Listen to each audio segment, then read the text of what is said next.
Prej orës 9 në Pallatin e Sportit Farie Hoti po numërohen vota për gjithë qarkun e Tiranës. Bëhet fjalë për 1282 kutik votimi dhe po numërohen votat e partisë si dhe për kandidatët.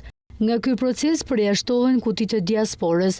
Rinumërimi nuk i nënshtrohet as vora dhe njësia numër 10, pasi në zgjedhjet e 11 majit u aplikua votimi elektronik. Rinumërimi për Tiranën pritet të zgjasë rreth 10 ditë, ndërsa më pas do të vijohet për rinumërimin e të gjithë qarkut të Fierit dhe në fund 360 kutitë e qarkut Durrës, ku 85 prej të cilave janë të diasporës.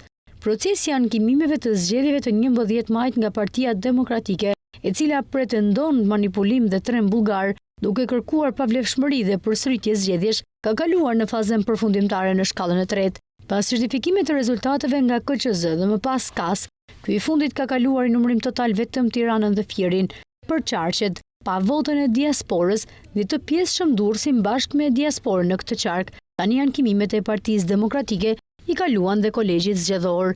KQZ i rrëzoi pretendimet e opozitës duke nënvizuar se procesi ishte i rregullt, nuk u ndalua asnjë qytetar që të votonte dhe nuk u gjenden shkelje serioze, teksa edhe përfaqësimi i antarit të KAS Ilir Usmali është ligjor dhe jo në konflikt interesi. Për të 4 qarqet në fjalë, KAS rëcertifikoi rezultatin e 11 majit të pandryshueshëm, ku në 2 prej tyre fitoi Partia Demokratike dhe 2 të tjera Partia Socialiste. Gjykata e apelit dhe administrative është shkalla e fundit që vullos edhe certifikimin e rezultatit në formën e prerë.